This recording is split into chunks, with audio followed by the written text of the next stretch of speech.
전국에 계시는 우리 바담바담 시청자 여러분, 한 주 동안 안녕하셨습니까? 오늘 비가 많이 옵니다. 오늘 우리 바른미래당이 말하는 바른 이야기 어느새 16회 차가 되었네요. 한 쿼터 지나갔고 이제 다시 새로운 쿼터를 맞습니다. 16회 오늘 우리 손학규 선대위원장님을 모시고 오늘 정말 여러 아주 광범위한 이야기들 많이 나눠볼까 합니다. 그래서 오늘 손학규 특집으로 16회차를 시작하겠습니다. 오늘도 변함없이 MC를 맡고 있는 바른미래당의 대변인 권성주입니다. 반갑습니다. 아유, 위원장님한테 박수를 받으니까 이게 막 가슴이 뭉클하네요. 죄송합니다. 네, 오늘 오신 분들 소개를 드리기 전에 여러분, 제가 지난번에 공유 버튼 눌러달라는 말씀을 좀 늦게 드렸었는데 오늘은 바로 공유 버튼 꾹 눌러주시고 시작해 주시기 바랍니다. 우리 손학규 위원장님하고 이렇게 댓글로라도, 그렇죠? 온라인으로라도 대화를 나눌 수 있는 그런 기회가 많지가 않지 않습니까? 영광입니다. 그래서 이런 기회를 최대한 많은 분들이 활용할 수 있도록 여러분들께서 댓글 꼭 눌러주시기를 바라겠습니다. 자, 그러면 오늘 오신 분들, 제가 모신 분들 소개를 올리죠. 오늘 게스트로 모셨습니다. 우리 손학규, 우리 바른미래당 선대위원장님 오셨습니다. 어서 오십시오. 이제 간단하게 자기소개.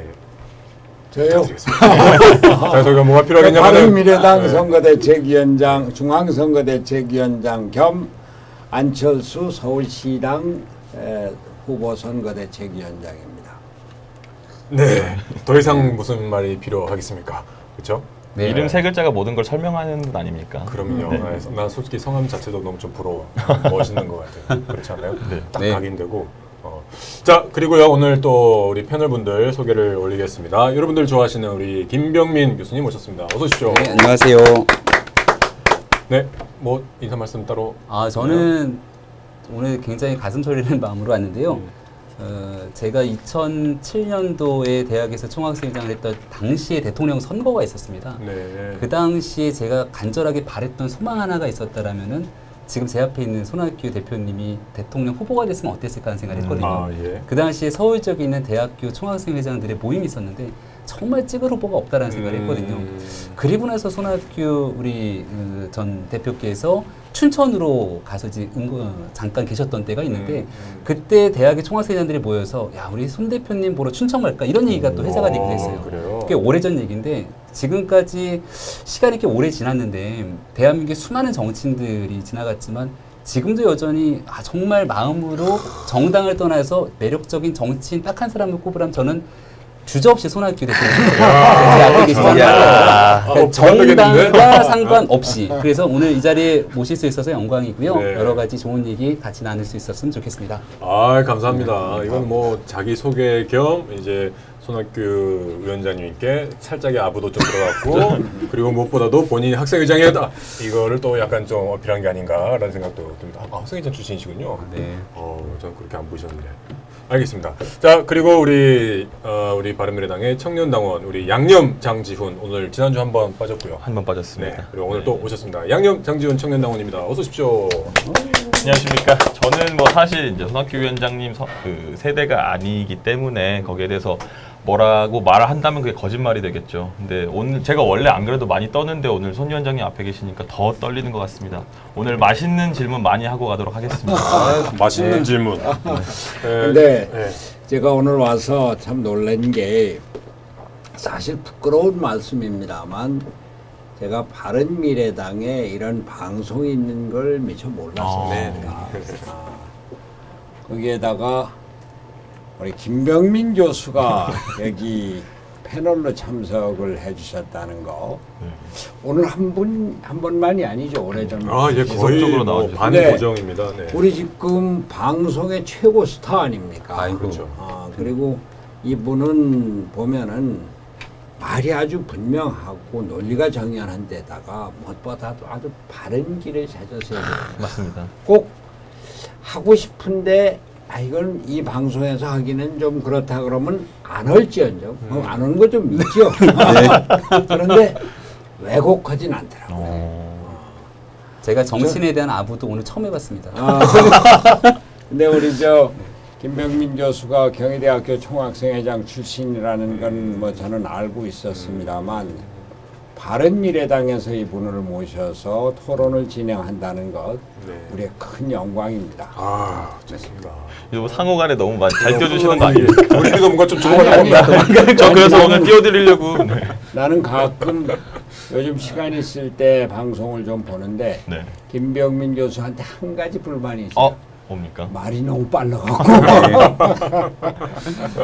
말이 빠르지만 워낙 또박또박하고 발음이 좋아서 예, 또 예. 음성도 정말 차분하고 예. 우리 댓글 달리는 우리 시청자분들의 의견을 한 번씩 보면 김병민 교수는 처음 보는 분들도 있을 거 아닙니까?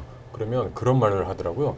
지금 나오는 저 목사님 같은 목소리는 도대체 누구예요? 막 이런 글들도 지난번에 있었고 아주 정말 매력적인 보이스를 가지고 계셔서 딕션이 그렇습니다. 좋기로는 대한민국 탑3 안에 든다. 저는 그렇게 생각합니다. 아무 깔고 시작하는 거예요? 네.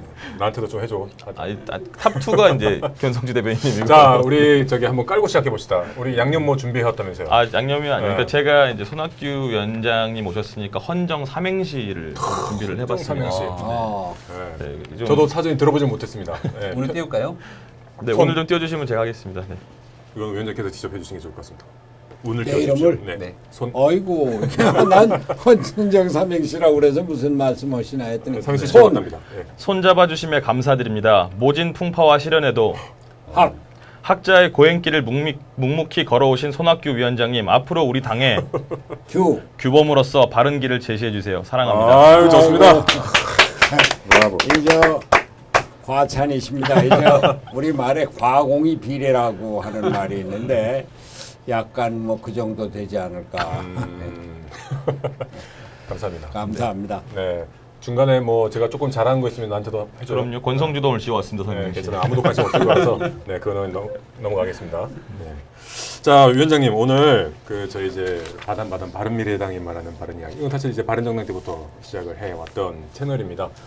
우리 당원들께서 이 댓글창을 이용해서 서로 소통의 공간의 역할도 하고요. 그리고 이제 페이스북과 유튜브를 통해서 기존의 바른미래당을 모르는 분들도 이거를 통해서 좀 보는 역할도 합니다. 그래서 첫 번째 이제 이 질문부터 좀 드리고 시작하고 싶은 것이 바른미래당의 이 선대위원장을 맡으시게 된 어떤 배경이라든가 결심이라든가 그 질문부터 좀 드리고 시작을 하면 어떨까 싶은데요. 네. 제가 바른미래당 선대위원장 취임이라고 그럴까? 뭐 하여튼 그 저희 뭐 초청을 하는 거를 추대하는 기자회견 자리에서 네. 그때 뭐 안철수 후보한테 많이 그 신뢰가 되는 얘기를 했어요. 신뢰가 되는 얘기요. 뭐냐면은 그렇게 많은 사람들이 반대했다. 뭐 정치에 대해서 뭐 얘기를 별로 하지 않던 우리 가족, 친구, 또 먼 데서 전화도 오고 그랬는데 여하튼 맡게 됐다 이렇게 뭐 그 앉아 있는 사람이 얼마나 듣기 싫었겠어요. 거기다가 이제 안철수 반대파들이 많았다 뭐 이런 얘기도 하고 그랬으니까. 근데 뭐 그 솔직하자 하는 생각에서 우리가 지금 어렵다 이런 거였는데 이 우리나라 정치가 이대로 가면 큰일 나겠다 하는 생각을 했어요. 지금 뭐 문재인 대통령에 대한 지지율이 80%가 넘고 집권 여당에 대한 지지율이 55%가 넘고 이게 있을 흔히 없는 일인데 그 안에서 남북 대화, 북미 정상회담, 북한 핵무기 폐기 절차가 뭐 진행되고 평창 올림픽 뭐 이래갖고서는 지방선거가 다가왔는데 지방선거가 완전히 덮여 있어요. 네. 지방선거가 이렇게 가면은 그러지 않아도 지금 우리나라 정치가 죽어 있는데 지방선거 후에 전개될 정치는 어떨 것인가. 그러니까 바른미래당이 새로운 정치 또 중도 개혁 정치의 중심을 잡아야 되고 그것을 위해서 이번 지방선거에서 이길 곳은 이기고 최소한의 우리 위치를 잡아야 되겠다. 내가 능력은 없지만 그래서 조그만 힘이나마 보태자 이런 생각으로 뛰어들었습니다. 그게 정치의 가정이라는 거는 사실 중요하지가 않은데요. 저는 그런 생각이 들어요. 만약에 최순실 국정농단 사건이 일어나지 않았더라면이라는 가정을 깔게 되면은 손학규 고문님의 역할이 사실은 역사를 좀 바꾸지 않았을까 생각도 들거든요. 그러니까 강진에 오랫동안 내려가 있다가 마지막에 내려오면서 썼던 한 권의 책, 그러니까 나의 목민심서 강진일기라는 책이 있어요. 혹시 읽어보셨나요? 죄송합니다. 여기 계신 분들께 강추드리는 책이기도 한데요. 한 절반 정도는 손학규 고문님의 일생에 대한 여러 가지 회고에 대한 내용이 들어있고 마지막 뒷부분에 이제 새로운 대한민국을 열고자 하는 방향성이 들어있어요. 내용을 보니까 제7공화국 시대를 열겠다라고 해서 그동안 우리가 87년부터 살아왔던 꽤 오랜 기간의 80년 체제, 낡은 정치를 벗어내기 위한 새로운 방향에 대해서 한 2년을 넘는 시간 굉장히 고민했던 흔적들이 있더라고요. 근데 그랬던 가치가 온데간데 없이 사라지고 사실은 이 모든 것들이 탄핵 정국으로 흘러갔거든요.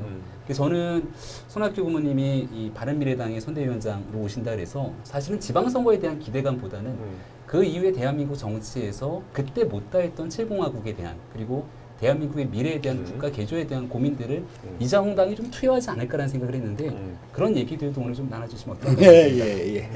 제7공화국 얘기도 포함해서 저도 이 선거가 끝나면은 반드시 그 목민심서 책을 읽어볼 수 있도록 하겠습니다. 목민심서가 아니고 강진일기입니다. 나의 목민심서 강진일기. 네. 제가 참 이런 말씀 드리기 부끄러운데 오늘 이제 16회차를 진행을 하면서 손학규 위원장님이 사실 출연진 중에 이제 최고봉이세요. 네. 그러시죠? 경력으로나 보시나 영향력으로나 보시나 이 정치권에서의 어떤 경륜 이런 걸로 봤을 때도 가장 이제 그야말로 두목급이 오셨습니다. 네. 그래서 긴장을 많이 했는데 우리 위원장님을 제가 이렇게 눈빛을 이렇게 가까이서 본 게 거의 처음인 것 같아요. 네. 이렇게 매력적이실 수가 있나요? 사람이 이렇게 녹는 좀 눈빛을 가지고 계시네요. 넥타이를 풀고 막걸리 한 잔이 더 들어가면 아니 이렇게 다 오나 이거를 어떻게 여러분들게 보여드리지? 카메라 좀 클로즈업 해가지고 이 뭐라고 하나요? 이 온화한 미소와 눈빛을 좀 전달해드리고 이게 사실 이렇게 사이 미소를 지어주시는데 막 거기 빨려 들어갈 것 같은 느낌이 듭니다. 그래서 손학규구나라는 생각이 드는데 저도 이제 아부를 좀 깔고 조금 실례되는 말씀을 좀 드리겠습니다. 손학규 위원장님을 모시면서 사실 좀 그런 생각이 들었어요. 그 아까 여쭤봤지만 14대 국회에 입문하셨을 때는 그때 신한국당이셨지 않습니까? 그리고 이제 자유민주당으로 시작. 자유민주당이셨고 그 뒤에 이제 당정 한번 바꾸셨어요. 민주당으로 가셨다가 이제 국민의당 되셨고 지금 이제 바른미래당 되셨단 말입니다. 그런데 사실 손학규 위원장님한테는 철새라는 말이 안 붙는 것 같아요. 그렇지 않나요? 네, 그럼요. 네, 그래서 난 그게 왜 안 붙을까라는 생각을 했을 때 손학규 위원장님은 추구하는 정치가 바뀐 적이 없다. 그래서 당이 그런 분을 모셔갔을 뿐이지 손학규 위원장님이 추구하는 정치가 바뀐 적이 없기 때문에 이분한테는 철새라는 말이 안 붙는구나. 라는 생각을 했습니다. 어떻게 생각하세요? 그러니까 정치적 스펙트럼이 넓다라는 표현이 저는 좀 맞다고 생각을 하고요. 예를 들어서 나의 정치적 목적 위에 당을 이제 옮겨갈 수도 있죠. 근데 옮겨가고 났을 때 그 목적에 대한 실현이 불발되게 됐을 경우는 이 철새 정치인들은 사실 여기서 어떻게 응거해야 될지를 모르는 경우들이 많습니다. 근데 2007년도에 당적을 사실 한번 변경을 하고 대통령 선거에 나갔지만 안타깝게도 실패를 했죠. 그리고 나서 민주당이 굉장히 어려운 고비가 찾아와요. 그러니까 지금의 보수정당의 위기와 거의 흡사하다고 볼 수 있을 것 같은데 그때 그 위기를 돌파하기 위해서 당대표를 맡으시고 치렀던 선거에서 아마 연승을 했던 걸로 기억이 납니다. 그러면서 소위 말하는 민주당 내에서의 손학규 개파라는 게 형성이 되게 되죠. 이거를 철새라고 표현하기 좀 그렇다라는 생각이 들고요.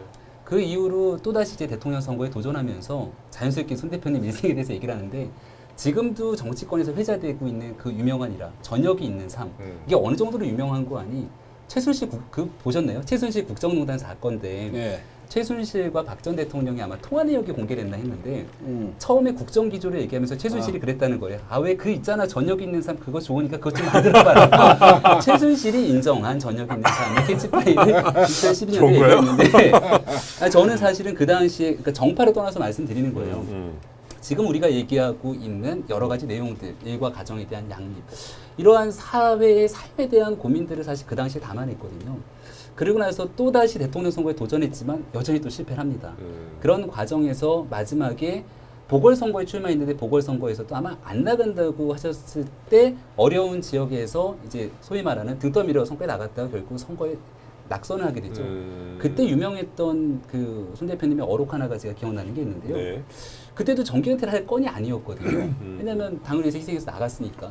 근데 갑자기 정기 은퇴를 선언합니다. 네. 그리고 나서 하는 얘기가 나가시면 안 됩니다라고 지지자들이 모여서 눈물을 흘리더라고요. 그러니까 하시는 말이 떠난 자리가 너무 큽니다. 나가시면 안 됩니다라고 하니 떠난 자리가 커야 새로운 사람들이 들어오지 않겠는가라는 얘기를 남기면서 유유히 강진으로 떠나더라고요. 그리고 기자들이 무수히 많이 찾아갔죠. 가서 한 번만 인터뷰 좀 해달라고 했는데 2년 동안 안 만나요, 진짜. 그리고 나서 마지막에 컴백해서 돌아왔던 게 지금의 대한민국이 안 되겠다고 왔기 때문에 저는 이러한 정치적 그 흐름의 발자취를 보건대 손 고문님이 걸었던 그 길에 대해서 여전히 소위 말하는 정치적 매니아층이 여전히 형성돼 있다는 생각이 들고요. 네. 다만 안타까운 건 우리 지훈 당원이 얘기하고 있는 것처럼 여전히 세대 간의 격차와 시간이 너무 많이 흘렀기 때문에 네. 그런 대중들에 대해서 손 대표님이 갖고 있는 여러 가지 생각들을 공유하는데 좀 아쉬움이 네. 남아있는 게 너무 안타까워요. 제가 그 김병민 교수가 제 정치적인 역정에 대해서 말씀을 하면서 여기서 한마디 좀 보태고 싶은 게 네. 손학규가 좀 정치에 떨어져 있었던 일이 꽤 있었습니다.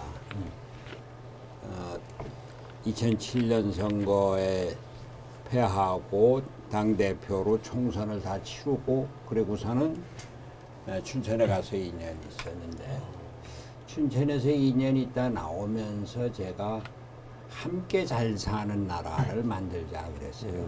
그러고서 당대표 선거에 나왔었죠. 그 다음에 당대표를 하면서 저녁이 있는 삶을 얘기했습니다.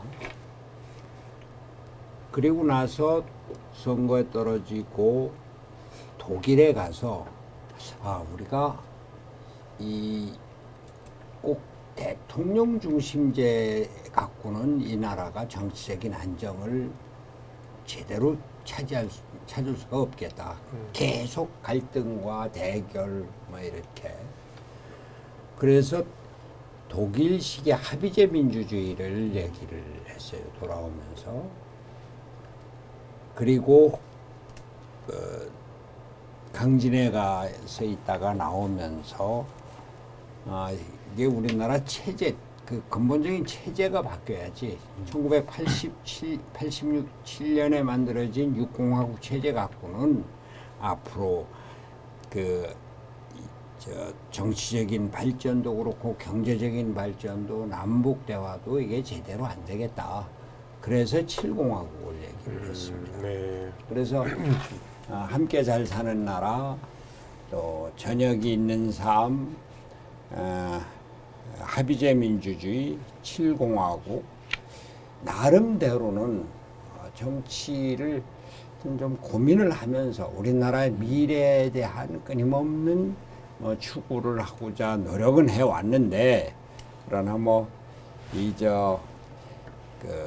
제가 제대로 정치를 하지 못해서 그래서 이번에 나온 것도 이제 다시 돌아가는데 네. 우리가 이렇게 해서 지방선거가 완전히 남북대화 여기 또 문재인 대통령 문재인 정부의 그 높은 지지율에 완전히 묻혀버리면은 그러면 그 다음에 과연 우리가 제대로 이 경제는 우리 서민들이 잘 살 수 있는 경제가 될 것인가, 우리 기업은 발전할 것인가, 남북 대화가 지금은 잘 된다고 하지만 대화가 잘 되고 나서 제대로 이어질 수 있을 것인가. 네. 그런 고민 속에 그래도 바른미래당이 제3의 정치 세력으로 정치 개혁에 중도 개혁의 중심에 서야 되겠다 이런 생각에서 나온 겁니다. 정말 그 대한민국 정치에 대한 이 진정성, 그렇죠? 대한민국 정치를 멀리 내다보고 이렇게 돼야 된다고 하는 방향을 제시할 수 있는 큰 정치인, 이제 그런 향기가 물씬 전해집니다.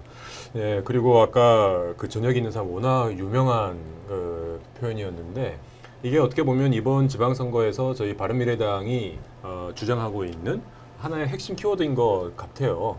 지금 우리가 이걸 그대로 쓰고 있지는 않지만 안철수 서울시장 후보가 이제 가장 첫 번째 공약으로 내걸었던 것이 온종일 초등학교제입니다. 그래서 초등학생이 이제 6시까지 학교에서 돌봄 케어 그리고 여러 가지 교육을 제공을 하고 엄마 아빠와 같이 집에 돌아간다. 그래서 같이 저녁을 먹는다. 이게 핵심이거든요. 이것도 저녁 있는 삶이고요. 그리고 우리 당이 6.13 지방선거를 맞이해서 공약을 발표를 하지 않습니까? 다른 당은 이거 잘 안 합니다. 지방선거 때 공약 발표를 잘 안 하니까. 근데 거기에 첫 번째로 내걸었던 게 워크 앤 라이프 밸런스입니다. 워라밸. 이것도 역시나 저녁 있는 삶이랑 마찬가지거든요. 그런 면으로 봤을 때는 아 역시 성학규 고문님이 이제 정말 바른미래당의 어떤 추구하는 노선이나 이런 것과 딱 일치를 한다라는 말씀을 좀 드리고 싶고 저녁 있는 삶이라는 거는 그 당시에 말씀하셨을 때는 상당히 좀 앞서 나가는 개념이었을 것 같아요. 어떻게 해서 그런 이제 단어와 생각 개념을 가지게 되셨는지 우리가 이제 경제 발전을 해오면서 이제는 삶의 질이 바뀌어야 될 때가 됐다 이런 생각인 겁니다. 제가 민주당의 대표를 하면서 2주일에 한 번씩 KBS에서 한 15분간 연설을 매주 했는데 그때 연설 원고에 저녁이 있는 삶이 있었습니다. 네. 저녁이 있는 삶, 그 워딩 자체는 제가 만들어낸 게 아니고 네. 제 연설문은 쓴 사람이 만들었는데 저는 그 원고를 누가 써주면은 다 바꿔 써요. 근데 그건 그대로 남겨요. 근데 그 연설을 듣고 우리 딸이 아빠 그 저녁이 있는 삶이 그 좋은 것 같아. 그래서 그 뒤로 계속 그걸 다시 썼습니다. 그러다가 대통령 선거 나올 때 연설문의 주제로 쓰고 저녁이 있는 삶을 대통령 선거의 표어로 쓰게 됐죠. 그러니까 처음에 그 원고를 작성해 주신 분의 아이디어가 있었고 예. 그리고 이거 괜찮다라고 해서 삭제를 안 하셨던 위원장님의 감이 있었고 그리고 그 다음에 따님이 이거 좋아라고 어드바이스를 해주신 이 세 번째가 맞았네요. 저녁이 있는 삶이라고 하는 것은 우리나라 경제가 이제는 성장에서부터 삶의 질의 발전으로 바뀌어야 된다고 하는 시대적인 요구가 하나 있고 또 그러한 것을 강력하게 요구하는 젊은이들의 채취를 따른 겁니다. 네. 그리고 그것이 요즘 얘기되는 워라밸의 어떤 원초가 된 것이고 사실 그때 2011년 때는 선거가 그 구호가 좀 너무 빨랐는지 모르겠어요. 근데 요즘은 뭐 상당히 그것에 대해서 젊은 사람들이 이제 그냥 마구 일만 시키고 또 일 끝나고서는 같이 뭐 한잔하자 이런 거 싫어한다는 거 아닙니까? 지금 얘기가 되고 있는 근로기준법 개정돼서 주간 근로시간을 줄이게 되는 이 모든 것들이 사실 그 당시 얘기했던 거고요. 조금 전에 따님 얘기를 했는데 아마도 두 딸의 아버지여서 딸들이 겪게 되는 내용들에 대한 공감이 좀 있었지 않을까 싶어요. 제 기억으로는 따님 이름이 손원평이거든요. 공개도 되나요? 왜 그런 거 하니 그 의미가 되게 기억이 확 나서 어떻게 딸 이름을 졌냐라고 얘기를 하니까 정의와 평화에서의 정자와 평자를 땄다라고 얘기를 합니다. 그 중에 한 명의 따님이 소설 작가예요. 그래서 아몬드라고 하는 소설이 있는데 청소년들을 위한 소설인데 그 소설을 언제 썼는가 하고 작가의 얘기를 들어보니까 아이를 낳고 나서 썼던 소설이 있는데 그게 한번 좀 추천드립니다. 아몬드라고 하는 굉장히 좋은 소설이 있는데요. 읽다 보면은 왜 이 얘기를 드리는고 하니 결국은 저녁이 있는 삶을 끌어내기 위한 가족들의 생각과 고민들이 있었을 거고 그런 딸들의 이야기를 대표님이 아마도 차용하셔서 여기에 대한 대통령 선거의 과정에 내지 않았는가라는 생각이 드는데 제가 결혼해서 지금 애가 셋이잖아요. 결혼하기 전에 세상을 바라보던 시각과 아이를 낳고 가족이랑 생활하면서 세상을 바라보는 시선은 완전히 다르거든요. 그러니까 그런 과정 속에서 아마 대중이 원하고 있는 지향점들을 잘 파악하지 않았을까 하는 생각이 듭니다. 가족사를 너무 공개했네요. 그러게요. 거의 뭐 스토커 수준인데요? 바이오그래퍼를 모신 것 같이 떼기를 쭉 이렇게 나열을 해주십니다. 나중에 뭐 회고록 같은 거 쓰실 때는 김병민 교수가 써도 되겠는데요? 김병민 교수가 한나를 보면은 그냥 그걸 놓치지 않을 뿐만이 아니라 그 새로운 상상력이 막 발동을 해가고 그게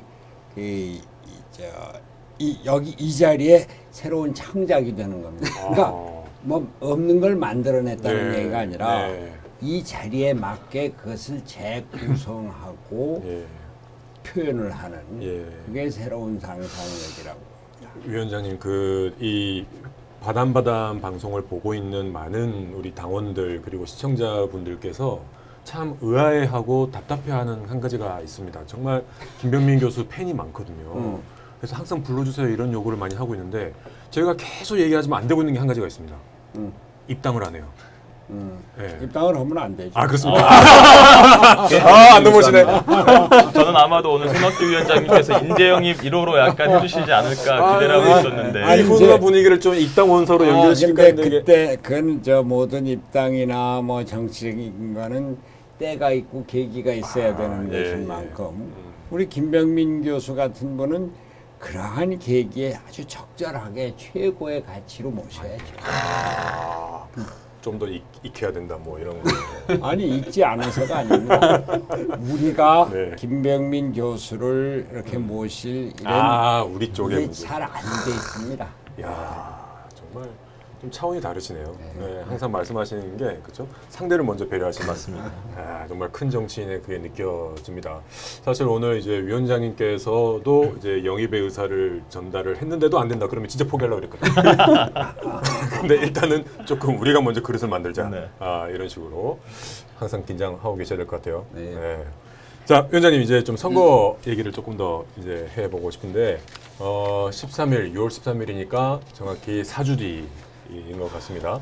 네, 4주 뒤 이 시간이면 이제 거의 선거의 결과가 이제 나오고 있을 수요일 저녁이기 때문에 그럴 타이밍인데 지금 이대로 계속 갈까요? 이 북한 이슈로 그냥 덮여서 계속 갈지 사실 오늘 아침에 군사 고위 회담 무산되었을 때 어떻게 보면 야 이게 또 선거의 판도가 흔들리려나? 라는 생각도 많은 분들이 하셨을 것 같아요. 이게 아까 가정을 하면 안 된다고 하셨지만 이대로 어려운 분위기로 갈 수가 있다. 그 상황에서 우리 바른미래당이 어떤 식으로 해야 될 것이냐. 뭔가 추구해야 되는 가치라든가 이런 게 그 위원장께서 생각하시는 게 있으시다면 뭐든지 좋습니다. 우리가 선거를 어떤 식으로 치러야 될 것이냐. 그래서 좀 의견을 좀 듣고 싶은데요. 저는 우선 우리가 아주 어려운 여건에 있지만 그러나 희망은 있다 이런 생각입니다. 네. 제가 선거대책위원장에 취임했을 때나 지금이나 뭐 마찬가지인데 남북회담 평화 프로세스 여기 선거가 완전히 죽어있는 그러나 선거가 두 가지 의미가 있다고 보는데요. 하나는 지금 현재 지지율이 중요하지만 또 다른 한편으로는 선거에 제대로 된 이슈가 뭔가 하는 걸 봐야 될 겁니다. 뭐 아주 유명한 얘기로 그 클린턴이 대통령 당선될 때 구호가 바보야 문제는 경제야였지 않았습니까? 그때 아버지 부시가 이라크 전쟁에 이겨서 90% 넘는 지지율을 갖고 있었는데 물론 그때는 한 1년 되긴 했었습니다만 외교 안보에서 미국 대통령이 압도적인 지지를 획득을 하긴 했지만 국민들 생활은 그게 아니었어요. 그렇죠. 실업률이 높아지고 경쟁기가 침체하고 그러면서 경제를 살리겠다, 일자리 만들겠다. 그걸로 이긴 거 아닙니까? 근데 우리가 지금 경제가 어떻습니까? 실업률이 4.5%로 17년 만에 최고로 올랐다고 하고 청년 실업률은 11.6%. 또 수출이 감소했어요. 무역 흑자가 반으로 줄고 네. 그리고 그 공장 가동률이 70.3%가 밖에 안 된다고 해요. 경제는 아주 어렵거든요. 네. 그리고 지금 정부에서는 뭐 계속 좋은 효과를 바란다고 얘기를 하긴 합니다만 그래도 일반 경제인들, 일반 중소상공인들 얘기 들으면은 최저임금을 급격하게 16%나 올린 거예요. 이게 충격이 아주 크고 네. 또 노동시간을 52시간으로 꽉 이렇게 못 박은 거 이것이 아주 보통 큰 스트레스가 아닌 맞습니다. 거예요. 이런 것들이 결국 이번 지방선거 지금은 뭐 나타나지 않지만 선거운동이 본격적으로 진행이 되면서 나타날 가능성이다라고 하는 그렇죠. 거고 또 하나는 남북 대화인데 저는 워낙 제가 김대중 대통령과 당을 달리할 때도 공개적으로 햇볕 정책을 지지했던 사람입니다. 네. 경기도지사 때는 변홍사 시범사업 같은 걸로 직접 교류 협력에 뭐 선도에 서 있었고 중앙정부에서 못하는 걸 제가 했었으니까요. 네, 예.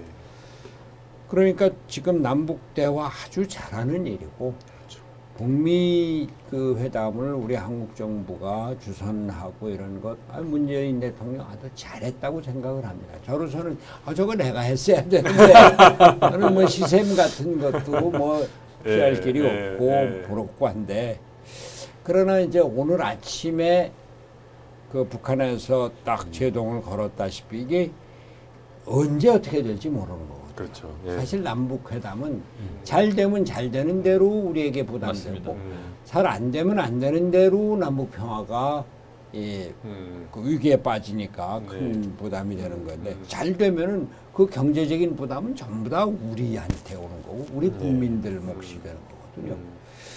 근데 이렇게 남북 대화 진전이 잘 되기를 바라지만 요즘은 그냥 자고 일어나면 뭐가 그냥 그 새로운 게 터지고 그래서 정신을 못 차릴 정도인데 야 이게 저게 제대로 그냥 갈까 그런 의구심을 갖고 있었어요. 물론 오늘 이제 북한에서 고위급 회담을 무기 연기하겠다고 하는 것이 완전히 막 이제 남북 회담이 파토가 난 거다 이렇게 생각지는 않지만 그렇죠. 네. 그러나 이게 순탄치는 않을 것이다. 그게 이번 지방선거에 어떻게 영향을 미칠지 그것까지는 아직 모르겠습니다만 그러나 문재인 정부가 남북회담 잘 끌고 간다고 하는 것이 처음부터 끝까지 완전히 야 그게 최고다 이렇게 가지는 않을 수도 있다. 그렇죠. 이런 맞습니다. 생각. 네. 그 중간에서 아마 제가 봤을 때는 대표님의 생각과 역할 그리고 이 미래당이 찾아야 될 공간들이 저는 있다고 보는데요. 지금 가고 있는 이 남북 정상회담 이후의 한반도의 문제 이걸 바라보고 있는 한 축의 시선이 있는 거고요. 또 정반대 측에서는 이제 이 모든 것들을 부정하고 있지만 사실 그렇게 가기는 굉장히 어려움이 있지 않습니까? 그러니까 저는 오늘 새벽이었죠. 이 고위급 회담을 앞두고 갑자기 일방적으로 북한이 취소 통보를 하게 되는데 이게 비단 이번 한 번 있었던 일이 아니잖아요. 네. 과거에 평창 동계올림픽을 앞두고도 현소원 단장이 내려온다 그랬다가 안 내려오고 또 그 당시 동계올림픽을 앞두고 금강산에서 공연을 하기로 합의를 다 했는데 어느 순간 취소 통보를 합니다. 그리고 오늘 보니까 외무성 북한의 부상이 여기에 대한 입장문을 발표를 하게 되는데 입장문의 핵심 내용을 보게 되니까 결국 하고 싶었던 얘기는 존 볼튼 미국의 국가안보보좌관에 대한 불편한 심기를 그대로 내보내더라고요. 그러니까 북한의 핵무기를 가지고 테네시주에 있는 오크리주 연구소로 핵무기 다 갖고 오겠다. 이 얘기를 수차례 존 볼튼이 얘기를 끄집어내게 되는데 정확하게 2004년으로 거슬러 가면은 존 볼튼이 미 국무부 차관이던 시절에 리비아의 핵무기를 25톤을 그대로 갖고 옵니다.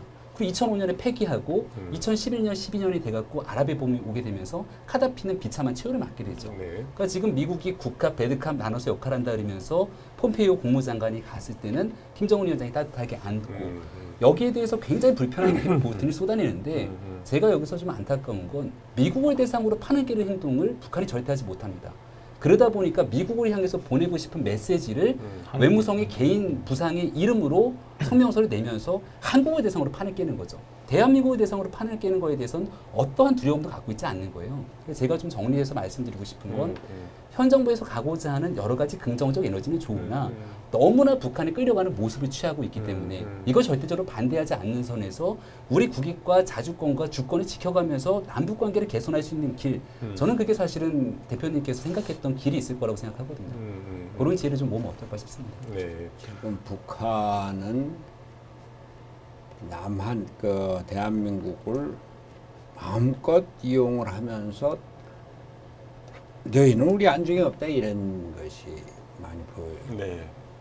지금 김 박사 말씀하셨다시피 우리 상대는 미국인데 그냥 미국만 갖고 안 되니까 한국, 대한민국을 가운데 놓고서는 대한민국의 역할을 하도록 하는데 그 다음 아주 중요할 때는 대한민국을 이렇게 제껴버린다든지 그러면서 북미 간에 꼭 자기들이 하고 싶은 것을 하려고 하는 이러한 것들이 앞으로 우리 정부가 네. 아주 극히 조심해서 그렇죠. 북한을 상대해야 되겠다 이렇게 생각합니다. 아침에 그 돌연 취소 통보를 받고 나서 많은 분들이 그렇게 해석을 하시더라고요. 이제 미국이 워낙 강경하게 나오고 자꾸만 조건을 붙이고 하니까 문재인 대통령 가서 중재 좀 해라는 오더다 이거. 그리고 실제로 이제 오늘 오후부터는 그런 뉴스들이 막 나왔습니다. 문재인 대통령이 다시 중재 역할을 할 것이다. 뭐 이런 말이 나왔는데 사실 처음부터 뭐 운전자론 이런 걸 얘기를 할 때부터 이거는 철저히 북미 간의 문제다라는 거를 문재인 대통령께서 직접 수차례 언급을 하셨잖아요. 근데 그 사이에서 이제 대한민국이 정말 북핵 문제에서 이제 패싱 당하는 것은 아닐지, 정말 이거 선거에만 이용당하고 지역 일꾼들 엉뚱한 사람들 다 뽑아버리고 우리는 북핵 문제에서 제대로 된 주도권을 못 잡는 것은 아닌지 이런 좀 우려가 많이 됩니다. 다시 좀 선거로 돌아올까요? 네, 선거에 돌아서 제가 드리고 싶었던 질문이 지금 북핵이 아니라 이제 남북 회담에 가려진 것들 중에 하나가 이제 민주당이 후보를 낼 때 결격 사유가 있는 후보들에 대해서 이런 이슈로 살짝 덮어가면서 그 후보들을 약간 내려는 움직임을 보이는 것 같은데 사실 이런 후보들이 만약에 당선이 되게 된다면 분명히 부작용이 생길 것 같은 생각이 들거든요. 그러면요. 근데 이게 지도부로도 오래 경력을 가지셨고 정치를 오래 하신 분으로서 부작용은 과연 없을까요? 국민의 눈을 잠깐 속이면서 당선을 시킬 수 있을지언정 그 자들이 그 자리에 올라가면서 생기는 부작용 같은 그 자들 누구 얘기하는 거예요? 어떤 사람 말해도 돼요? 그 자들 잠시만요. 그거를 이번에 은수미 전 의원이 또 이런 문제가 되고 있지 않습니까? 이번에 그걸로 또 문제가 됐길래 제가 어저께로 아마 기억하는데 그 당에서 논평을 냈습니다. 정확히 이제 그런 식으로 냈어요. 네. 북핵 이슈로 유권자 눈 가리고 불량품 끼워 팔기. 네, 불량품 끼워 팔고 있다. 그러니까 이거 북핵 문제로 유권자들 관심을 못 가지니까 이런 사람들도 같이 후보로 내도 될 거야라는 식으로 이제 끼워 팔고 있는 거 아니냐? 은근슬쩍 가는 거죠. 그 피해는 온전히 유권자들이 시민들 다 오는 거죠. 은근슬쩍이 아니라 네. 대놓고 아주 노골적이고 나는 오만과 독선이 이 정부의 아주 큰 문제다 이렇게 생각합니다. 지금 은수미 후보에 대해서 얘기를 했지만 어떻게 1년 동안 운전기사를 썼는데 네. 그 운전기사에 대한 급료가 특정한 회사에서 나왔는데 저 폭기 운영하는 회사라고 하죠. 근데 그 자원봉사인 줄 알았다. 이게 말이 됩니까? 아니 자원봉사는 자원봉사는 너 운전을 그렇게 일주일에 3번씩이나 하면 한 번은 물어봤을 거예요. 너 뭐 먹고 사냐? 1년 내내 자원봉사해서 너 뭐 먹고 사니? 물어봤을 거 아니에요. 자기 집이 잘 사는지 뭐. 그러니까 이런 아주 빤한 거짓말을 하는 사람을 딱 공천을 하고 문제 없다 이랬습니다. 근데 그게 말이죠. 청와대 은수미 의원이 청와대 비서관을 했는데 행정관. 청와대 행정관이 무슨 시장군수 사관학교인지 말이죠. 가는 데마다 청와대 행정관이 낙하산 공천을 받고 들어왔다는 거예요. 그것 때문에 근데 그게 부산에서는 폭행 성추행 사건으로 낙마가 됐지만, 지금 화성 같은 경우에도 폭력 사건으로, 근데 그냥 갖다가 집어넣는 거예요. 거기에다가 권력 실세들의 비도덕적인 이야기 이런 것들이 얼마나 많습니까? 근데 그건 다 그냥 가는 거 아닙니까? 거기에다가 경남지사 후보는 드루킹 사건에 이제 점점 하루하루 드러나고 있어요. 네. 돈 받았다, 돈 줬다 이러고 해서 관직을 실제 흥정한 얘기까지 나오고 있지 않습니까? 매관매직을 했죠. 예. 봤어? 오사카 총영사가 아니라 고베 총영사에 대해서 얘기를 했다. 예. 그런데 이 사람이 경찰 조사를 받으러 가면서 조사를 받으러 가면 포토라인에서 죄송합니다. 국민에게 심려를 끼쳐서 죄송합니다. 성실하게 조사를 받고 나오겠습니다. 낮은 자세로 들어가는 거 아닙니까? 야당 일 안 하고 뭐해? 이러고서 큰 소리 뻥뻥 치고 말이죠. 근데 이게 한편으로는 지금 남북대화 진행되면서 국민의 아주 하늘 높은 줄 모르는 그런 지지율에 이제 얹혀 있는 거지만 다른 한편으로는 대통령제, 제왕적 대통령제 피할 수 없는 폐해입니다. 대통령이 모든 거 다 합니까? 대통령 주변에 실세들이 이걸 또 하지 않아요. 이 사람들이 그 실세 그룹이 있는 거라. 그러니까 그 그룹 안에 들어가면은 공천을 받고 아니면은 아무리 능력이 있는 사람이라도 아웃되는 겁니다. 이 서울에서는 뭐 서울에서도 그렇겠지만 지방에 가보면 말이죠. 현직 군수로 아주 열심히 일하고 높은 평가를 받는 사람 자기 편 아니라고 그대로 그렇죠. 그래서 뭔 지방선거하고 뭐 직접 그 연관이 되지는 않겠지만 이 지방선거를 통해서 이 제왕적 대통령제의 폐단을 다시 보고 우리는 이 지방선거를 통해서 앞으로 이런 제도적인 개편의 씨앗을 뿌려야 되겠다 이런 생각을 하는 겁니다. 방금 전에 대표님 말씀하니까 공천에 관한 얘기를 해주신 거잖아요. 위원장님. 네, 위원장님 얘기 들으니까 제가 페이스북을 보다가 바른미래당에 공천된 후보 하나의 페이스북을 이렇게 보니까 갑자기 눈이 딱 띄더라고요. 강남에서 시의원 후보로 나왔다 그러는데 현직 교사였다는 거예요. 중학교. 그러니까 임용고시를 통해서 현직 교사면은 누구나 가고자 하는 그 안정적인 직장의 표본 롤 모델이고 근데 대한민국 교육 이대로는 안 되겠다 생각해서 현직 교사직을 던지고 바른미래당 후보로 나왔다라고 해서 지금 아마 여기서 이제 정치학교를 진행하고 있는 이지연 위원장 지역인 것 같은데요. 네. 이지연 위원장 페이스북을 보다가 그 내용이 딱 눈에 띄더라고요. 그래서 아마 저는 공천을 가지고 말씀하셨던 것처럼 권력이 기대고 기생해서 여기에 대해서 내가 헌신한 만큼 공천을 받아서 지방 분권에 희생하는 모습들 이런 공천은 사실은 과거 시대의 정치인 거고요. 새로운 방식으로 지방자치 지방분권 하자 그러면 그 지역에서 분야별로 꼭 필요한 전문가들이 나설 수 있는 기회장을 마련해 줘야 되는데 그 공천 하나는 정말 눈에 띄었거든요. 그러니까 다른 공천들에 대해서는 사실은 미래당의 여러 가지 자분들도 있고 저도 굉장히 불만 있는 내용들이 많은데 이런 내용들을 왜 공부하지 않는 건지 위원장님께서도 한번 어떤 친구인지 눈여겨보시면 굉장히 신선한 사례인 것 같아요. 한번 보겠습니다. 막간으로 그 청년 정치를 홍보하자면 이름이 김선규라는 예, 청년 정치인입니다. 맞죠? 제 말이? 네, 맞습니다. 김선규라는 청년 정치인이 이제 교직 생활을 내려놓고 교육 정책을 바꿔보겠다고 과감하게 출사표를 던졌거든요. 네네네. 나도 패친인 것 같은데.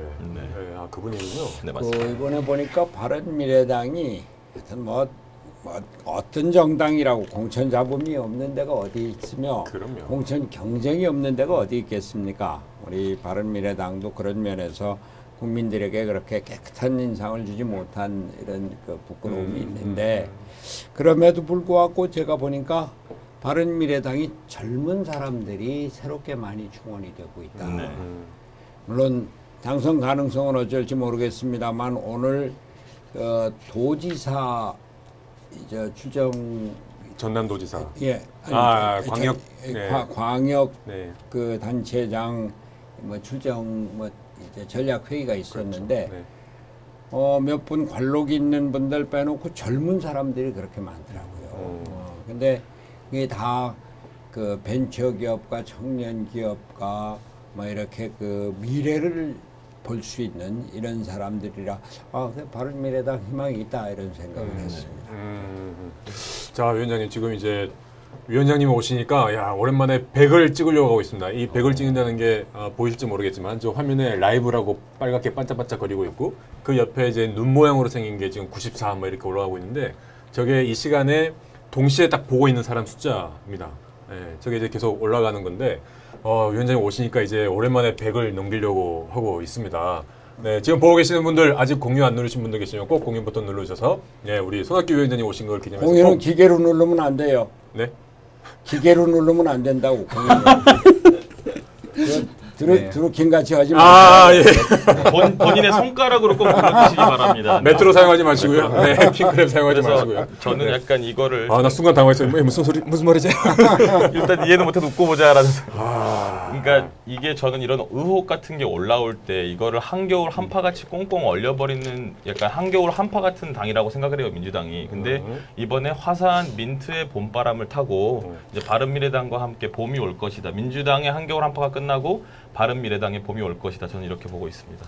왜 갑자기 마무리 멘트라고? 마무리가 아니라 그냥 여기서 양념을 얹고 싶은데 어느 타이밍에 얹을까 고민하다가 별명이 저희 방송에서 별명이 양념장입니다. 네, 장지훈이거든요. 모든 말에 양념을 얹으려고 그런 노력을 하고 있습니다. 양념이 댓글 아니야?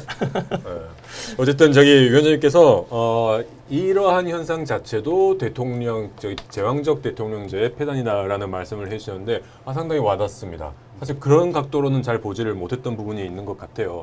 은수미 전 의원이 공천이 확정되기 전에 이제 각종 루머 의혹에 연루가 되었을 때 아까 말씀하셨던 그 자원봉사 운전자 몰랐다라는 정말 택도 아닌 거짓말을 그렇게 뻔뻔하게 하면서 기자들이 계속 물어봤지 않습니까? 그래서 물어봤더니 결국 이분이 뭐라고 해명을 했느냐? 뭐라고 했습니까? 대통령 지지율이 80%에 육박하는 시기입니다. 선거는 축제처럼 돼야 됩니다. 이런 얘기를 하고 그냥 빠졌어요. 저는 정말 그때 보고 이 사람이 머리가 정신이 나갔나? 바본가? 근데 그만큼 대통령 뒤에 숨으면 된다라는 생각을 하고 있는 것 같고 지금 이 서울시장 선거 말씀도 좀 나눠보고 싶은데 이 박원순 시장도 공식 후보 등록을 한 다음에 첫날 행보가 문신잡기였어요. 그래서 이제 문재인 대통령의 신임을 받고 있는 재보궐선거 지역에 나와 있는 후보들을 돕는다. 그래서 서울의 민주당의 재보궐선거를 내가 승리를 만들겠다. 이러면서 그분들을 만나러 다녔거든요. 야, 이건 정말 서울시장 선거마저도 대통령 뒤에 숨어서 치르려고 하는구나.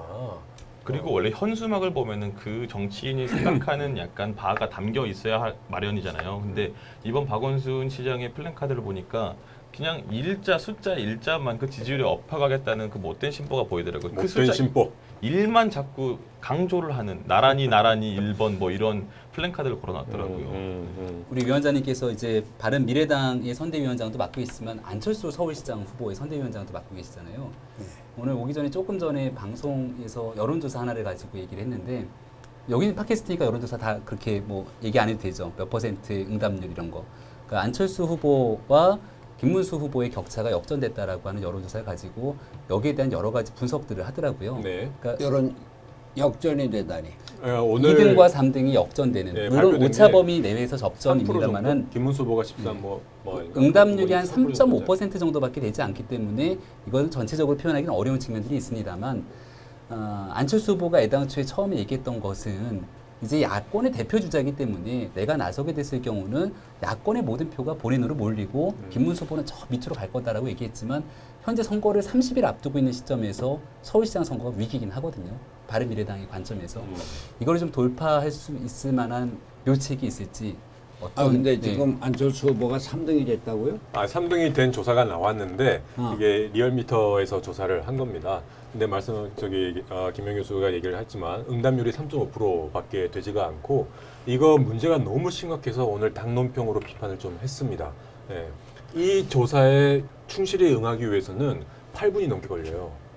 그리고 서울시장 후보를 나열을 하는데 12명을 다 불러줬습니다. 이런 경우가 도대체 어디 있어요? 12명이나 불러줬어요? 12명 다 불렀습니다. 질문지를. 그리고 제 두 번째로 지지하는 사람은 누굽니까? 또 12명 또 불러주고. 그러니까 도저히 이거를 참고 견디면서 답할 수 있는 사람이 누가 있겠냐. 그러니까 3.5%밖에 안 되고 그래서 우리가 얘기를 하는 거는 이거를 대답할 수 있는 거는 문바와 태극 기부도밖에 없다. 정말 기다려서. 그러니까 12명을 다 부를 때까지 기다려야 되는 거예요? 중간에 누르고 끊으면 안 되는. 중간에 해도 되겠지만 그런 질문들을 계속 하는 거예요. 다음에 누가 나올지 계속 봐야 되고. 근데 보통 이제 그런 식으로 하질 않는다는 거거든요. 질문 자체를. 그래서 이거는 여론조사의 아주 기본도 깬 그런 방식이기 때문에 이렇게 하는 저희가 뭐야? 제가 다시 한번 좀 얘기를 정리를 하면은요. 바른미래당이 사실 지방선거 앞두고 위기지 않습니까? 정당 지지율, 선거에 나간 후보들도 마찬가지고 여기에 대한 마지막 뚝이 저는 외부에서 바라봤을 때 서울시장 후보로 나갔던 안철수 서울시장 후보의 경쟁력이라고 보는데 이 뚝이 무너지게 되면 지방선거가 끝나고 나서 엄청난 쓰나미로 몰려올 것 같다는 생각을 지울 수가 없어요. 한 30일 정도 선거가 남으면 우리 대변인님 잘 알지만 조선시대 500년에 일어난 모든 일이 다 일어난다고 안철수 후보는 얘기하고 있는데 위원장님께서 여기에 대해서 바라보는 여러 가지 고민들이 있으실 것 같아서 지금 우리가 어려움에 처해 있는 건 사실이고 안철수 후보가 처음에 기대했던 것만큼 그렇게 빠른 속도로 올라가지 않는 데 대해서도 고민이 많이 있습니다. 그러나 저는 지금 그 리얼미터 그 여론조사는 근거가 없다고 생각을 하고 그래도 여론조사 여러 개 중에 가장 이 객관적이고 신뢰를 할 수 있는 것이 갤럽이 아닌가 싶어요. 네. 직접 그 전화 면접 조사를 하고 리얼미터는 직접 전화 면접이 아니고 ARS로 하는데 여러 가지 지금 그런 식의 무슨 결과를 자꾸 유도하는 이런 것들이 있다고 보여져서 뭐 그건 뭐 큰 문제는 아니라고 생각을 하고요.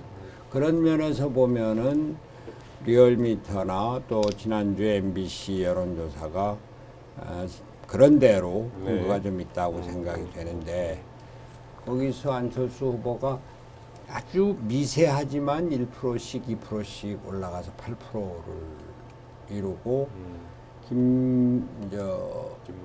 김문수 후보가 10% 이하로 떨어지고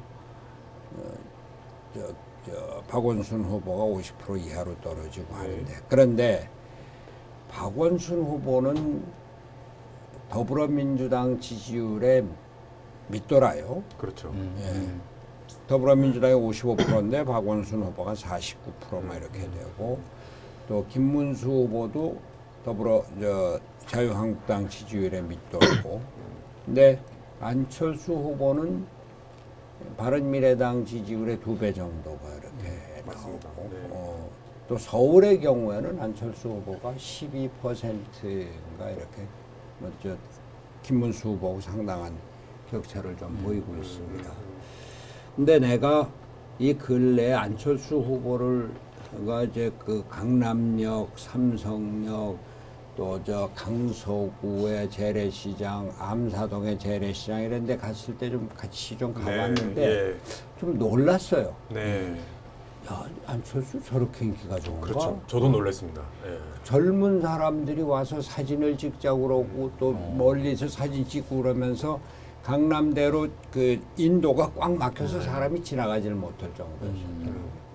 인사동에서는 이 중년 부부들 또 아이들 어린애 가진 뭐 젊은 부부들 이런 사람들이 나왔는데 휴일인데 거기도 그냥 꽉 차고 시장에 가면은 뭐 저희가 선거를 많이 했으니까 시장에 가서 상인들의 반응을 보는데 안철수 후보가 잘 하더라고요. 하나하나 놓치지 않고 그런데 다들 그렇게 반기더라고요. 다들 맞습니다. 같이 사진 찍기를 원하고 사진을 찍으려고 막 그냥 뭐 마음 졸이고 있는 사람들 가서 찍으시죠.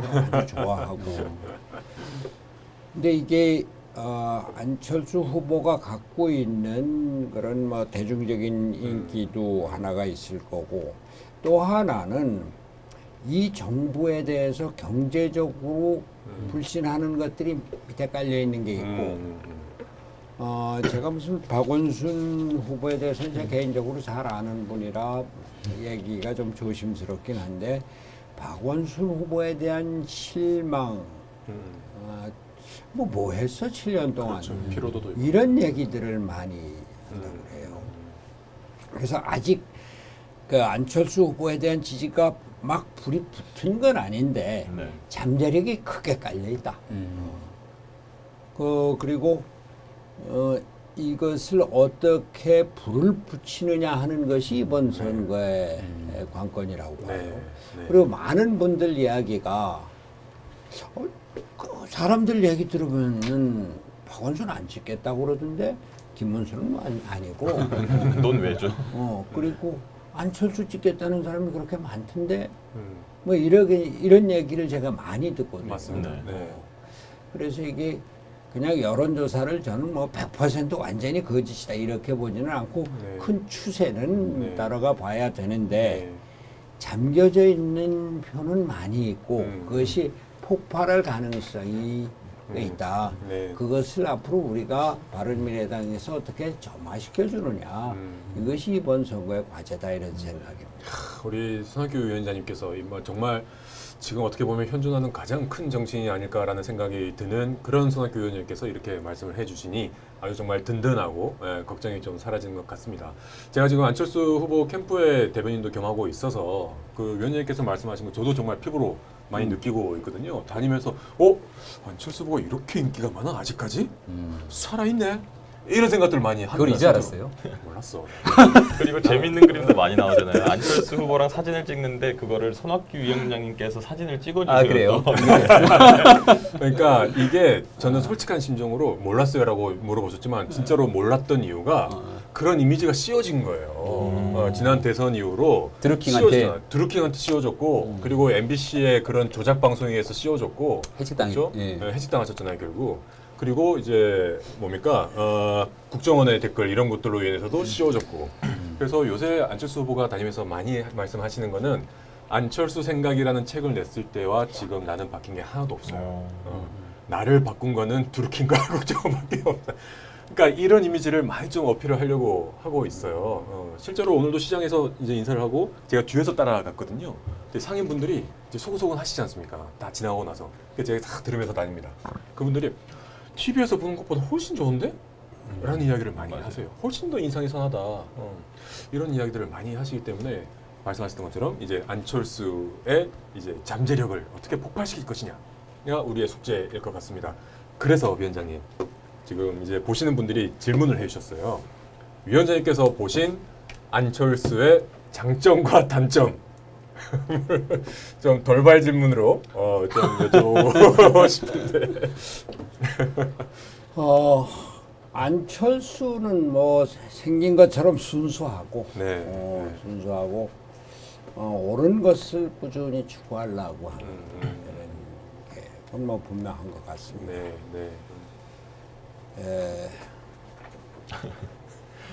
근데 뭐 안철수 시장 같은 경우에는 이제 무지몽매한 시민인 제가 봐도 이제 앞으로 서울에는 기술적 혁신이 필요할 때가 왔지 않습니까? 길을 닦을 때도 땅을 다지고 그 다음에 길을 놓고 기술적으로 길을 놓지 않습니까? 근데 지금까지는 약간 계속 땅을 다져오는 행보 같은 역대 시장들의 행보가 보여졌어요.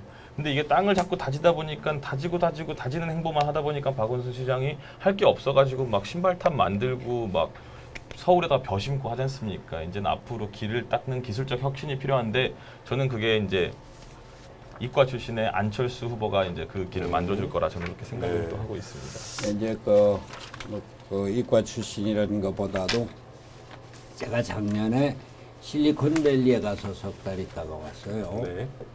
야, 우리나라 큰일이다 이런 생각을 했습니다. 실리콘밸리에 삼성 말고는 없어요. 현대차가 뭐 세계 5위다 그런데 실리콘밸리에서 하는 얘기들 10년 후에 현대차가 있을지 모르겠다 이런 얘기를 제가 실리콘밸리에서 많이 들었습니다. 전기차 안 만들고 자율주행차 외면하고 있고 그 실리콘밸리에 전 세계 자동차 회사들이 다 와 있습니다. 심지어는 중국의 니오라고 하는 전기차 회사는 거기 400명인가 500명 연구원을 두는 그런 회사예요. 전기차 모델을 세워놨는데 영국에서 만든 수제차라고 하는데 중국의 전기차 회사에서 2019년이면 미국에 양산 시판을 한다는 겁니다. 근데 우리는 수소차를 개발을 해놓고 세계에서 제일 먼저 개발했어요. 제가 5년 전에 독일에서 있을 때 그걸 봤는데 지금은 도요타한테 반 이상 차이 나게 뒤져지고 있고 시판은 생각도 못하고 있어요. 우리나라에서도 지금 수소차 가스 충전소가 무슨 10개나 된다고 그럴까 말까 그러는데 저기 무슨 강남에다 10조짜리를 뭐 저 건물 산다고 난 저걸 보고 저 현대차 망하려고 그러나 이런 생각을 했습니다. 여하튼 우리는 지금 4차 산업혁명 시대에 살고 있는데 정부가 앞장서서 이걸 해나가지도 못하고 또 그 기업들이 앞장서서 4차 산업 여기를 앞장서 개발하겠다는 생각을 별로 못하는 것 같아요. 그런데 다만 안철수가 꾸준히 4차 산업혁명을 보고 공부하고 또 주창을 하고 있어요. CES 그 가전 그 전시회 여기 뭐 꼭 가서 보고 이번에도 저 유럽 스페인도 다녀오고 이랬다 그러는데 우리는 이제 정치가 4차 산업혁명을 어떻게 선도하고 기업을 부추겨서 새로운 기술을 개발을 하고 그것을 상용화해서 새로운 성장 동력을 키워나갈 것인가 이런 정치가 필요하고 그것을 추동해내는 정치인이 필요한 겁니다. 안철수의 역할은 거기에 있다고 봐요. 그래 지금 우리가 미세먼지 때문에 이렇게 뭐 온 국민들이 고생을 하고 하는데 우리가 당장 집 바깥의 미세먼지는 뭐 하더라도 최소한도 집 안에서는 미세먼지가 없는 이런 것은 기술 개발, 기술 혁명으로 가능하다고 생각이 되고 그런 데 대해서 투자를 하고 기업을 독려하고 기업이 그런 것을 해낼 수 있는 인프라를 구축을 해주고 뭐 수소자동차 같은 경우도 정부에서 마음만 먹으면은 현대차에다가 당신네들 10조 그 한전 그 건물 뭐 인수하는 데 쓸 게 아니라 거기서 1조만 띄워서 수소가스를 만들어라. 그 가스 충전소 하나 만드는데 30억 든다고 그러는데 100억 정도는 들 겁니다. 그럼 100개만 만들어도 얼마입니까? 서울 안 되겠으면 제주도에 거의 만들어라. 또 그게 정부에서 그걸 그 적극 지원을 해주고 정부에서 그런 그 수소차 충전소를 만들어주고 이러한 정치적인 정치적으로 산업의 인프라를 까는 이런 것들이 필요하고 그것은 4차 산업혁명에 대한 이해 우리가 뭘 해야 될 건가를 제대로 맞습니다. 보는 그런 면에서 안철수가 서울시장이 돼서 또 우리나라 정치의 지도자가 돼서 우리나라의 미래 먹고 살 길을 찾는 역할을 할 수 있겠다는 생각입니다. 위원장님 얘기를 들으니까 갑자기 전설의 경기도지사 손학규 생각이 나는데요. 그러니까 왜 전설의 경기도지사라고 사람들이 여지까지 얘기를 하냐면 도지사를 2번 하신 건 아니잖아요. 한 번의 도지사 기간 동안에 경기도의 해외 자본들, 해외 기업들을 쭉 유치하면서 일자리 혁신들을 만들어냈던 발판을 닦았던 기억이 굉장히 생생하게 납니다. 그러니까 제가 지금 위원장님 얘기 들으면서 들었던 생각은 얼마 전에 이 정부에서 청와대에 대기업 총수들을 불러다가 A그룹, B그룹을 불러서 간담회를 해요. A그룹은 소위 말해서 좀 뭐 말을 잘 듣는 그룹, B그룹은 여기에 대해서 조금 위험한 그룹 이렇게 분류하기도 하더라고요. 왜냐하면 이게 언론이 지어낸 얘기긴 합니다만은 최순실 국정농단 사건으로 인해서 대기업은 우리 국민들과 맞서 싸워야 되는 적과 여기에 대해서 타도의 대상처럼 굳어진 것이 아닌가라는 생각이 들고 이 모든 것들을 총괄하게 되는 김상조 공정거래위원장을 재벌들의 저승사자라고 표현하는 것 자체가 저는 무리가 있다고 봐요. 그러니까 이 상황 속에서 대한민국의 미래 먹거리를 창출하기 위해서는 경제적으로 상생하고 공존하면서 같이 갈 수 있는 방향을 찾아야 되고 노동자도 살고 기업도 함께 살아야 미래 먹거리 가치를 창출할 수 있는 것 아니겠습니까? 근데 지금 그와 같은 가치를 제시할 수 있는 정치권의 상황들이 아니기 때문에 그런 기회들을 좀 찾았으면 좋겠다는 생각이 들고요. 4차 산업혁명을 안철수 후보가 잘할 수 있다라면은 4차 산업혁명의 기술적인 부분 그리고 이 기술뿐만이 아니라 기술을 산업으로 발전시키는 건 정치의 역할이라고 보거든요. 그게 아마 저는 위원장님이 갖고 계신 굉장히 깊숙한 노하우가 있을 거라는 생각이 들어서 그런 기회들을 좀 열어주는 정치가 노하우는 뭐 아니지만 제가 그 경부고속도로를 타고 올라오면서 서울 들어올 때 항상 쳐다보는 데가 있습니다. 판교 테크노밸리. 그때 그 건설부하고 4년을 싸우면서 그걸 만들어냈고 지금 그 디자인도 다 그때 하고 뭐저 어떤 기업이 들어오고 이런 것까지 다 이제 계획을 해서 기공식까지 마치고 그렇고 나왔는데 그게 이제 성공적으로 잘 되니까 그 테크노밸리 20만 평 안에 7만 5천 명이 들어가 있어요. 거기 매출이 삼성, 현대차 다음이라고 그래요. 판교 테크노밸리 20만 평에서 나오는. 근데 그게 4차 산업혁명의 하여튼 모태가 되는 거거든요. 그러니까 이제 제2의 판교 테크노밸리 만들고 제3도 계획을 하고 이런다고 하는데 사실은 제가 경기도에서 그걸 만들 때 송구스러운 말씀입니다만 이명박 서울시장은 그런 걸 안 했어요. 그 판교 테크노밸리 만들었죠. 그 파주에 LCD 단지 만들었죠. 또 평택에 단지 만들고 화성에 만들고 이러면서 첨단 기술 산업으로 일자리를 만든다 이런 거였었거든요. 근데 이제 그 우리가 IT를 그 지식 산업이라고 얘기를 하는데 지식 산업이라는 게 뭐 넓은 땅을 갖고 하는 게 아니고 머리를 짜고 지금 또 그 소프트웨어 중심의 뭐 산업이니까 서울에서 해야 되거든요. 그거를 역대 서울시장들이 그걸 뭐 좀 게을리하고 물론 다 지방에도 가고 해야 됩니다만 수도권이 갖고 있는 좁은 땅덩어리에서 머리를 그 써서 할 수 있는 고부가가치 산업 이게 수도권의 목표가 돼야 돼요. 그걸 이제 우리가 해야죠. 네, 네. 우리 아까 김용 교수께서 얘기하셨지만 이제 그런 전설의 경기도지사라는 별명이 있으실 만큼 엄청난 컨텐츠와 또 추진력까지 갖추고 계시는 그렇죠? 이런 경륜을 가지고 계시는 선대 위원장님께서 딱 버티고 계시고 같이 뛰어주시고 그리고 이 4차 산업혁명의 이제 선두주자 정치인이 될 수 있는 안철수 후보가 선수로 뛰고 뭐가 걱정일까요? 그렇죠? 그리고 안철수 후보라고 하면 제가 딱 상징적으로 저는 이 타이틀을 많이 써야 된다고 생각을 하는데 서울대학교 융합과학기술대학원장이잖아요. 이것만 그 융합과학기술대학원 누가 만든지 아세요? 그거 제가 만든 겁니다. 서울대학교 융합과학기술대학원과 융합기술원을 네. 수원 광교에 만들었어요. 경기도지사 시절에. 경기도지사 시절에. 이것도 처음 듣는 비하인드 스토리가 있었군요. 그때 1,500억을 들여서 땅, 건물, 기자재 5년 동안의 운영비가 다 안 줘요. 예. 그 경기도에 있는 대학에서들 막 반발했어요. 아니 서울대학교를 왜 경기도에서 지원하느냐 그래서 그런 프로그램 있으면 갖고 와라. 뭐 나한테 대학교에 무슨 저 인조잔디 깔아달라는 이런 소리 하지 말고 과학기술 발전과 관련되는 것에서는 가져와라. 정말 성견지명이 있으셨네요. 돌이켜보니까 두 분 케미가 잘 맞으실 것 같다는 생각이 들기도 합니다. 네, 그 케미와 또 이 케미도 지금 엄청나게 잘 맞는 것 같은데 어쨌거나 뭐 그런 이 4차 산업혁명 그리고 서울의 어떤 미세먼지 문제, 환경 문제, 교육 문제 이런 것들을 가장 정말 깊이 있게 고민을 하고 또 가장 실질적인 대책을 만들 수 있는 후보가 아닐까 그렇게 생각을 합니다. 대통령 지지율 뒤에 후보했는 누군가하고는 전혀 차원이 다른 분이다라고 생각을 하고요. 미세먼지 대책 실제로 내일 공약 발표를 합니다.